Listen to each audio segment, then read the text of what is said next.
ladies and gentlemen, and welcome to the show. This show is called How Will Hyperinflation Affect You Personally? Now, I'm going to tell you guys basically what they're trying to do, and seriously, to just about every American, is take everything you have except the clothes on your back, and I think in the end they'll even get them. So, most of your average people here in North America, that includes Canada, United States, even Mexico, they have gone along for years, money in the bank, a job, they rent their apartment, and they lease their car. And they're always driving a new car. And they live a pretty good, pretty decent lifestyle. They're trying to continue with this, the people. Because they liked the way they were living. They like renting an apartment and leasing a brand new car every year and going and doing their job. They like that. They want to continue. Suddenly, a U-turn has been here. What's happened in this last year. It's like a U-turn in their lives. Okay? And they are basically trying to strip, and this is how it all happened before. All of this this is just a repeat of history. Let's look back in the past. Do you remember there was a great movie that was put out called The Grapes of Wrath? It was about the Great Depression and the Dust Bowl and what happened in migrations. First, let's take a look and let's examine California. Pretty palm trees. I mean, go back 5 years ago. Pretend you're living in California. The California lifestyle. Who would want to move away from California? 5 years ago, I mean, people didn't really see this coming, this mass exodus. Now, California doesn't look the same anymore. Palm trees and everything are still there, but we got homeless people everywhere, and people setting up camps and no money, and it's just a lot of people want to get out. Taxation's going through the roof. Did you know in California they're proposing a tax? They're going to tax you on money you haven't even made yet. Talk about greedy. I forget what they call it anyway, but say you own a Bitcoin. This is how I'm going to explain to you how the tax would work. Say you had a Bitcoin or something and it appreciated in value. They will tax that appreciation in value. So if you bought a Bitcoin for $2,000 and it went up to $50,000, in California, if they pass this legislation, they get the taxes and they want. They would be able to tax that gain, that capital gain that you would have, even though you haven't sold your Bitcoin yet. Suddenly they would send you a bill on that, taxing you for say $47,000 profit you made. They'd tax it by 50%. They'd send you a $25,000 bill, and you haven't even sold your Bitcoin. Bitcoin's still in your wallet. How are you going to pay the $25,000? So then you'd have to sell your Bitcoin. Well, Bitcoin price might crash down to $25,000. So you sell your Bitcoin to pay the $25,000 cash, and you sell it for $25,000. You got nothing. But originally you paid $3,000 for it. This is the kind of garbage that we're going through. Why people are scurrying out of California as fast as they can. It's an exodus. Okay, now going back to the Great Depression. Great exoduses of people. But let's say this situation disintegrates and gets a lot worse. Let's say it's not just California. Let's say certain areas, almost like, have you ever seen an old pair of jeans? A guy's wearing an old pair of jeans and a hole will wear out in the knee. So he puts a patch on it, and there's a hole, and then a hole wears out the other knee, and then the hole wears out in another spot, say around his buttocks, Starts getting holes, frayed holes. That's what we see happening to North America. These frayed holes. California is one of the first big holes. Detroit was another big hole. Now, you don't know where these holes are going to appear as the economy gets worse and worse and as things start to sink. And in the end, if we look at Venezuela for an example, what can happen is you start to get massive power outages in these areas. where the holes and the cracks are appearing, where the power companies aren't taking care of their business anymore. These independent power companies and stuff, they're not replacing or repairing the power lines and stuff that need to be repaired. They're not keeping things straight. Oh, power grid failures might start to happen. Now, if you're in one of these areas, you might have a perfectly good lifestyle, nice house. You might even be a prepper. You might have everything you need and everything, right? But you might have to get out of there. The the power might go out, bing, power's gone. The internet might go down in that area, boom, gone. All of a sudden, all of the criminal elements starts to come out like cockroaches coming out at nighttime. And it might get so bad, you might have to get out of there. You might have to flee. So suddenly now you haven't got a house. Your house is in that area. So you flee out, right? And your car is leased. You know? Your life starts to disintegrate. And this is why I talked about owning a car, but not just owning a car, not owning a car that's got debts attached to it. But you need to own a car that has fully paid for. You have the title. All the paperwork's up to date. Tax, registration, vehicle registration's all up to date, and it's good for like at least a year more. Everything's paid on it. No liens against it, nothing. In your possession. And it doesn't matter. It doesn't have to be a new car. It could be an old car. It could be an old clunker. Doesn't matter as long as the insurance is all paid up. The car has been licensed, insured. It's all the stickers are good, you know, and so if a policeman stops you and he looks through your paperwork, yes, sir, Mr. Jones, you look good to go. Everything looks great here. Your license, your driver's license is all up to date. Your car and paperwork is all up to date and everything. This is what you need. Because in the end, when this system disintegrates and falls apart, you don't know if you're going to be living in one of these areas that's going to disintegrate with the system. And the power's going to go out, right? And there might be so many of these creepy crawly cockroaches that you can't stay.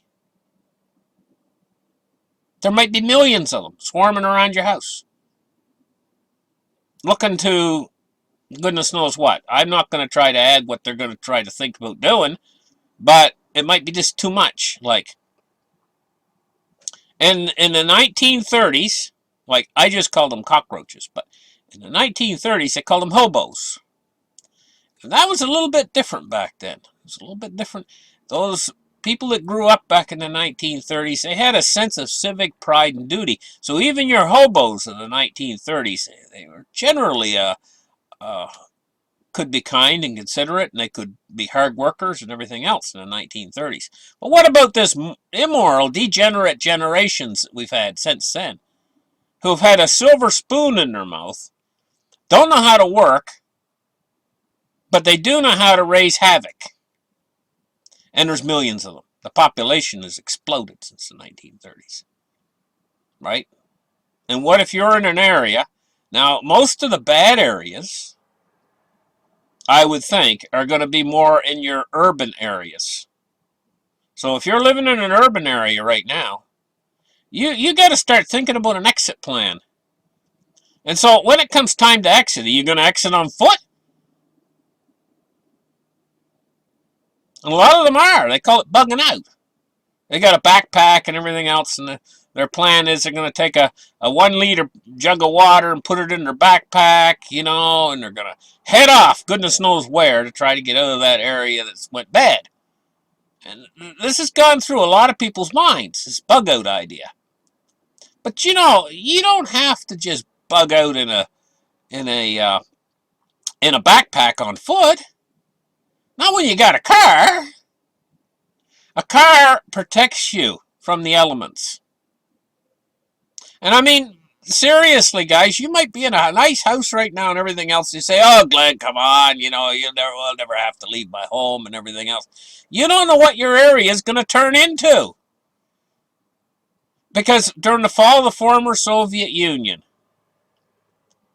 whole large areas in Russia, and take a look at Venezuela, what they went through. the crime. I mean, sometimes an area gets so bad you just can't stay.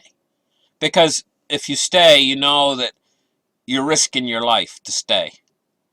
An area can get so bad with crime, infestated with crime, that it's either, if you have a decision to make at that point.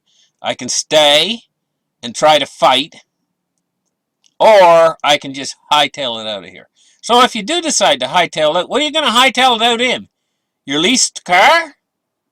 Your car that has a lease against it and everything? You might not be able to get the money to pay that lease. Next thing you know, a month or two expires and you're in your late model car, your newer car, and everything. You're sleeping in it because you're kicked out of your home. You can't find a new place to live or whatever else, and you're kind of, and next thing you know, you're getting paperwork filed from the company wanting money for the car that you haven't paid completely for. What are you going to do? You haven't got the money anymore. See, this is where things like silver come in. You really hold it in your hand.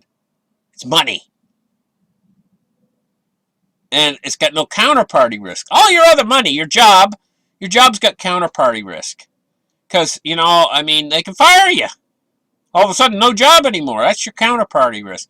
Your bank, money in the bank, counterparty risk. They don't see that money as the bank, when you hand them money, they say, hey, you are an unsecured lender to the bank. Trade in the paperwork. They can take all of it if they want. That's counterparty risk. So your bank account can get closed straight out. You can't even have access to it. And there's nothing that you can do about it. All right? Like I say, your car, if you got a lease against it, or you've got payments that you have to make on it and everything, you don't own that either. Counterparty risk again. So, yes, you do own your car if you've got it paid for outright, and you've got all your papers all paid for, your license and registration and everything paid for. So there's something you can hold in your hand that you own. And that's a place you can sleep at night. I'm getting serious, guys. It might come down to this.